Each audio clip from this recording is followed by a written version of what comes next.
വെറും 4 മിനിറ്റ് മാത്രമേ കോൺഗ്രസിന് വേണ്ടി വന്നുള്ളൂ. അതിനുള്ളിൽ കോൺഗ്രസ് അവരുടെ നിലപാടെടുത്ത് മാങ്കൂട്ടം MLA കോൺഗ്രസിന് പുറത്താക്കി.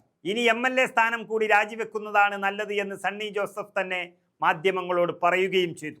തീർത്തും ആത്മാഭിമാനം കൊണ്ട് ചരിത്രം സൃഷ്ടിച്ചിരിക്കുകയാണ് കോൺഗ്രസ് എന്ന പാർട്ടി. ഇന്നലെ വരെ മാങ്കൂട്ടത്തെ ഒളിപ്പിച്ചത് പാർട്ടിയാണ്, കോൺഗ്രസ് ആണ്, കോൺഗ്രസ് നേതാക്കളാണ് സഹായം ചെയ്തു കൊടുത്തത് തുടങ്ങി വലിയ വാർത്തകളാണ് ചാനലുകളെല്ലാം അച്ചടിച്ച് വിട്ടത്. സകല കോൺഗ്രസ് നേതാക്കളും മാങ്കൂട്ടത്തിന് കൂട്ടുനിൽക്കുന്നവരായി അവർ ചിത്രീകരിച്ചു.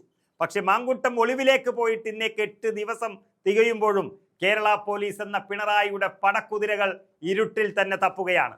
ഇന്നിപ്പോൾ മാങ്കൂട്ടം കീഴടങ്ങുന്നു എന്നും കോടതിയിലേക്ക് എത്തുമെന്നുമൊക്കെ മാങ്കൂട്ടത്തിലിൻ്റെ ഫോൺ സ്വിച്ച് ഓഫ് എന്നൊക്കെ പറയുമ്പോഴും പോലീസിന് ഇതുവരെ കണ്ടുകിട്ടിയിട്ടില്ല. കേരള പോലീസ് വിരിച്ച വലയിൽ ഒന്നും തന്നെ മാങ്കൂട്ടം വീണിട്ടുമില്ല, വീഴാൻ പോകുന്നുമില്ല. എന്തായാലും കോൺഗ്രസിന് ഇത് അഭിമാന നിമിഷം തന്നെയാണ്. ഇനി മാങ്കൂട്ടത്തിന് കോൺഗ്രസുമായോ കോൺഗ്രസിന് മാങ്കൂട്ടം MLAയുമായോ യാതൊരു ബന്ധമില്ലാത്തത് കൊണ്ട് പിണറായി വിജയൻ മുഖ്യമന്ത്രിയായി ഇരിക്കുന്ന സഭയിലെ സഭാ അംഗം മാത്രമാണ് മാങ്കൂട്ടം MLA. അവിടെ ഗർഭചിത്രമടക്കമുള്ള ഗുരുതര കുറ്റത്താൽ കോടതി ജാമ്യം നിഷേധിച്ച ഒരു പ്രതി കൂടിയായ MLAയെ കണ്ടുപിടിക്കേണ്ടത് പിണറായി വിജയനും അദ്ദേഹത്തിൻ്റെ പോലീസും തന്നെയാണ്. പിണറായി പോലീസാണ്. ആ കാര്യം യാതൊരു മറയും കൂടാതെ ഒളിവിലുള്ള മാങ്കൂട്ടത്തെ എടുത്തലക്കിക്കൊണ്ട് മുരളീധരൻ പറയുന്നുണ്ട്. ആ രംഗങ്ങൾ നമുക്കൊന്ന് കാണാം.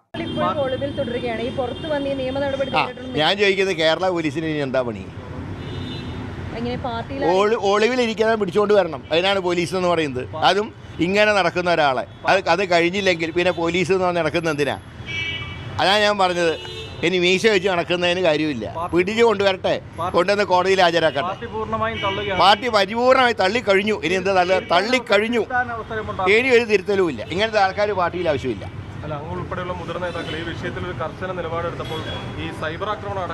സൈബർ ആര് വില വയ്ക്കും? ഞാൻ പറയുന്നത് കൂലിത്തല്ലുകാർ ആര് വില വയ്ക്കാനാണ്?